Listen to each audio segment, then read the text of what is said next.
Corona संकट के बीच आया एक और आम बजट इसलिए विशेष रूप से उल्लेखनीय है क्योंकि मोदी सरकार ने देश के आर्थिक भविष्य को सुधारने पर ध्यान दिया, न कि लोक लुभावन योजनाओं के जरिए फौरी वाहवाही पाने अथवा कोई राजनीतिक लाभ उठाने की कोशिश की।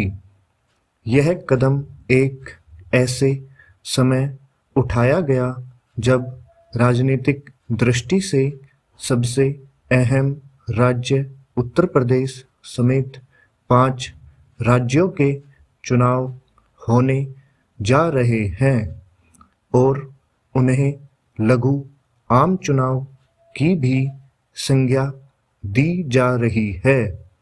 स्पष्ट है कि सरकार ने चुनावी राजनीतिक हितों के आगे अर्थव्यवस्था को सशक्त करने के दूरगामी लक्ष्य पर न केवल ध्यान केंद्रित किया बल्कि यह भी रेखांकित किया कि उसका उद्देश्य 2047 तक भारत को एक समर्थ सक्षम देश के रूप में सामने लाना है। यह न केवल सरकार के आत्मविश्वास को प्रकट करता है बल्कि यह भी इंगित करता है कि उसे यह भरोसा है कि देश की जनता उसकी ओर से उठाए जाने वाले कदमों का अनुमोदन करेगी। निसंदेह अर्थनीति राजनीति से विरत नहीं हो सकती, लेकिन उसे इसका बंधक भी नहीं बनना चाहिए।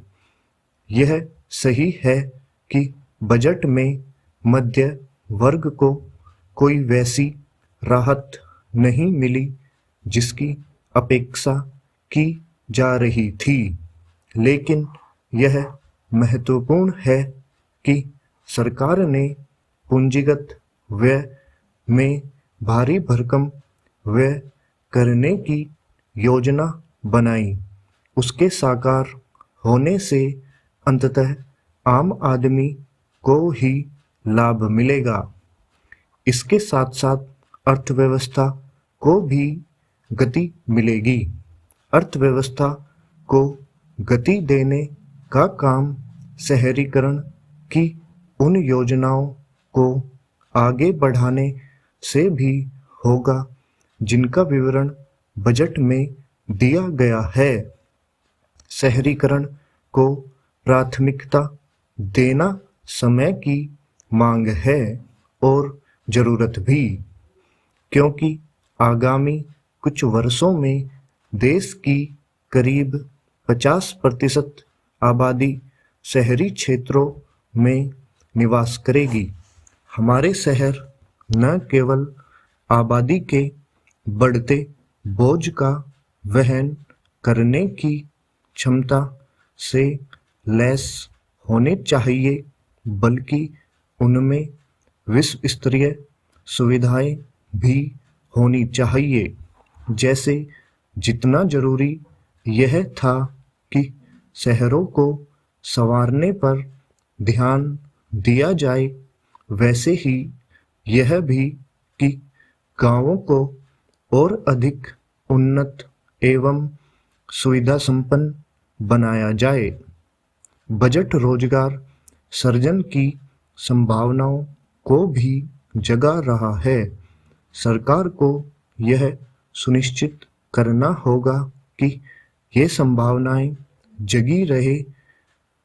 बजट भाषण में वित्त मंत्री ने न्यूनतम समर्थन मूल्य अर्थात एमएसपी जारी रहने का उल्लेख करते हुए जिस तरह यह रेखांकित किया कि इस मद में 2.37 लाख करोड़ रुपए का प्राविधान किया गया है, वह यही बताता है कि सरकार ने उस दुष्प्रचार की हवा निकालना आवश्यक समझा जिसके तहत कुछ कथित किसान नेताओं के साथ कई विपक्षी नेता यह झूठ फैलाने में लगे हैं कि यह सरकार एमएसपी खत्म करने का इरादा रखती है।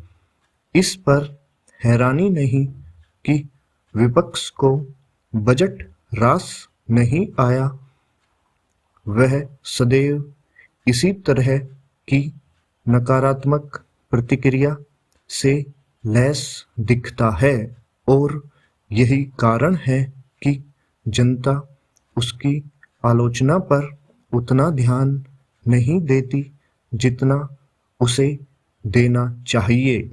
स्टॉप।